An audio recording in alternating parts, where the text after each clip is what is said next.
and come and hold a press conference in the middle of a privately owned business. So we want to go ahead and address all those issues today and any other issues that were raised during the course of that process.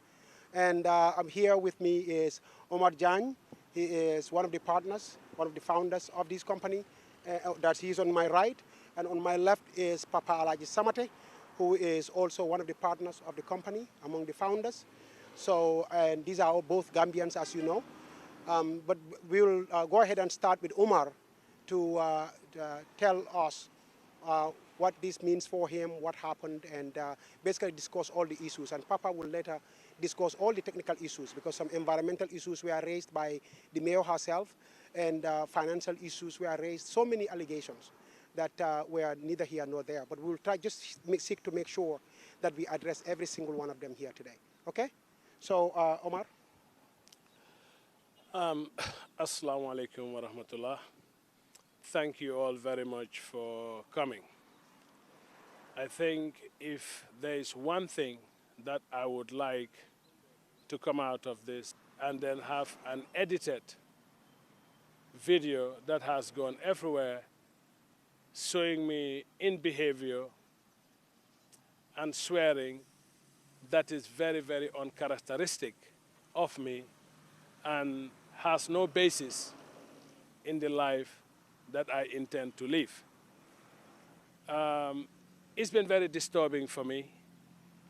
And coming here today, I was thinking of the poem by Alexander Pope in 1866, The Criticisms, where he said, "To err is human, forgiveness is divine, and what I ask for is to sincerely ask for forgiveness from everybody that I've disappointed in that behavior, because I was provoked into it. I should have known better, and I should have risen to the provocation and be professional enough to walk away from that."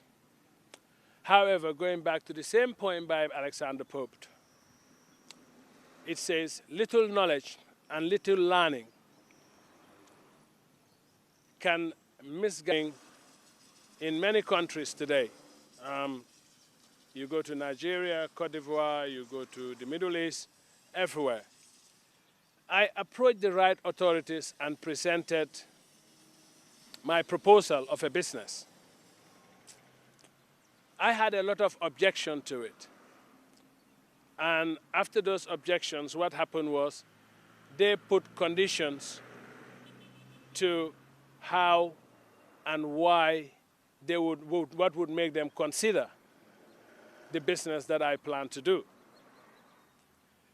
From the National Environment Agency, from Geology, from the Ministry of Energy, from Parks and Wildlife, from the Ministry of Land and Physical Planning, every government institution that is part of this business, I will say on record, I have nothing there but very hard time. My journey took 3 years. Dredging has never been done in Gambia. And when I first applied, what they told me was, you have to finance a bathymetric survey, which is a seabed survey of the River Gambia. The Ministry of Energy, we can only provide you with a procasting license. We can only provide you with a procasting license.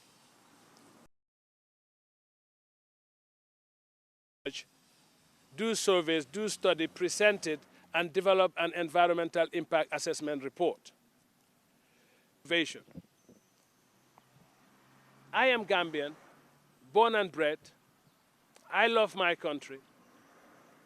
And it's patriotism that drove me to bring this kind of business to Gambia. Gambia is very small. If I had taken this business to Nigeria, the business will generate more money. If I take it to Cote d'Ivoire, it will generate more money. If I take it to Guinea-Bissau, to Senegal, to Benin, it will generate more money. I stood anywhere and feel relieved by the scrutiny I've gone through in the last 3 years by these government institutions, be it the Ministry of Energy, Geology, and the National Environment Agency. And we have an office here for NEA, National Environment Agency. We have an office here for geology. And we are happy to support the learning process to enable us to make informed decisions for our country, our environment, and what develops our country.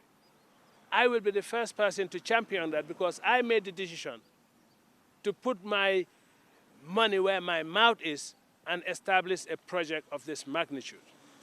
And it is very painful.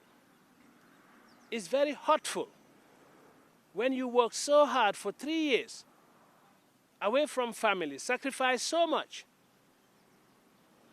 with zero financing from anybody and set up this. And you have people that are elected and should know better to come and attack your business, defame your character, and accuse you for what you have not done. And just for the record, any elected official, you have procedures in government. You have the right to write to various institutions and request and ask for information on what is you granted to Sino-Magellan, to the NEA, to Geology, to the Ministry of Energy, to the Ministry of Lands. You have the right to contact the Department of Physical Planning to advise you and establish the demarcations of Banjul. But it's so unfair. It is so personal that you have to come and attack me, accuse me of what I've done. You said I have cut mangroves. For the record, I'm going to say this. We have official clearance from the Department of Parks and Wildlife after agreeing to pay compensation for them to replant the mangroves, the very limited mangroves, that we were going to destroy